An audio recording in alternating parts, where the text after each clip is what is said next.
Donc en fait, on est ici pour parler, pour ce soir reconnaître les femmes entrepreneuses de la Mauritanie. Et j'avoue que quand on m'a parlé des profils des femmes de ce soir, moi je retire mon chapeau, même si j'en ai pas, mais je le retire quand même et je dis bravo mesdames. Parce que je sais qu'en tant que femme africaine, on parle de l'entrepreneuriat partout, mais c'est pas très facile en fait, surtout pour la femme africaine. Et surtout, même je dirais aussi pour la femme africaine francophone. Parce que je pense que vous êtes au courant que l'Afrique anglophone a l'air de mieux s'en tirer que l'Afrique francophone. Donc encore plus une raison pour dire bravo aux femmes du secteur francophone. Donc vous savez pourquoi est-ce que moi, l'entrepreneuriat, ça me motive autant?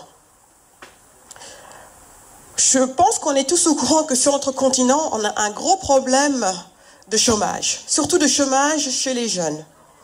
Et on sait que tout le monde dit que l'Afrique a cette capacité, ce capital humain. Bah oui, on a ces jeunes, mais moi le problème que je vois, c'est qu'on a des centaines de millions de jeunes qui n'ont pas de travail. Et ça, c'est un gros risque pour tout pays. Et quand on parle donc de chômage, on parle en fait de besoin d'emploi. Et si on parle de besoin d'emploi, qui crée les emplois? Ce sont les entrepreneurs qui créent les emplois. Ça a été démontré plus d'une fois. Donc là encore, la raison pour laquelle les entrepreneurs sont super importants. En ce qui me concerne, j'aime à dire qu'il y a deux choses qui me gardent éveillée le soir. L'une, c'est que je trouve que beaucoup d'aspects de ma culture disparaissent tous les jours, chaque jour. Parce que là d'où je viens, par exemple, les gens, ceux avec qui on a grandi, que ce soit les boissons, les produits pour les soins de la peau, tous ces produits-là, on les délaisse au profit de produits qui viennent de l'extérieur. Donc moi, mon habitude, c'est pas vraiment de me plaindre des autres et de dire oui, pourquoi vous consommez pas les produits locaux et tout ça. Bref, le fait est que nous évoluons au XXIe siècle et que les femmes ont besoin, enfin les clientes, ont besoin de voir des choses qui sont bien packagées, dont elles vont être très fières d'avoir qu'elles aillent à une soirée comme aujourd'hui, ou que quand elles voyagent à New York ou à Londres ou à Paris, peu importe, on a toute envie de belles choses, de choses bien faites. Donc je pense qu'évidemment tout le monde aurait bien envie d'utiliser les produits locaux, mais si le packaging n'est pas là, si le marketing n'est pas là, si tout ça c'est pas là, évidemment elles veulent pas s'y mettre. Moi, il y a deux choses qui me gardent éveillée. Donc, c'est d'une part la perte d'éléments de ma culture dont je suis très fière, et deuxièmement le fait qu'on a plein de jeunes Sénégalais qui meurent de manière régulière en mer en prenant des bateaux pour aller croiser pour monter en Europe.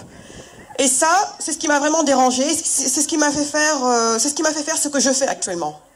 Alors, ça a commencé par mes boissons. Les boissons comme le bissap. Je crois ici, on boit du bissap. Donc, c'est le jus d'hibiscus.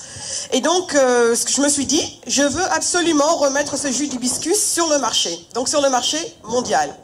Et c'est à ce moment-là que j'ai décidé de créer cette marque qui s'appelait Adina. Donc, Adina, ça veut dire la vie en Wolof. Et l'objectif de cette marque-là, c'était de la rendre tellement populaire aux États-Unis, parmi la démographie de clients, mais vraiment très élite. Et à partir de là, je me suis dit que peut-être que les Africains auraient envie de reconsommer leurs propres boissons. Et c'est ce qu'on a fait. Donc j'aime bien, mon mantra dans la vie, c'est critiquer par la création. Donc on ne peut pas critiquer juste pour critiquer pour critiquer. Moi, la façon dont je critique, c'est je crée l'alternative, et c'est ma manière à moi de dire que je ne suis pas contente avec le statu quo. Et donc, quand j'ai créé ma boisson, c'était pour dire Pepsi, Coca-Cola, je ne suis pas contente de vous, donc je vais créer une alternative. Et bien évidemment, 7 ans plus tard, qui est-ce qui vient frapper à la porte? C'est Pepsi qui est venu frapper à la porte. Donc, tout ça pour dire que c'est possible. Et aujourd'hui, avec les produits du soin pour le corps qu'on fait, par exemple avec l'huile d'abasoda, donc l'huile de nigel, c'est tout ce qu'on utilise dans nos produits. Et même à travers nos produits, on essaye aussi de redonner à l'Occident une nouvelle image aussi de la culture musulmane. Tout ça, ça se fait de manière très subtile, mais on avance. Et au fur et à mesure qu'on fait tout ça, évidemment, on crée des emplois. On s'apprête en ce moment à bouger la production au Sénégal. Donc tout ça, c'est pour vous dire à quel point moi, j'ai confiance en les femmes, Parce que si on parle de tradition et si on parle de culture, on sait que ce sont les gardiennes des cultures et des traditions.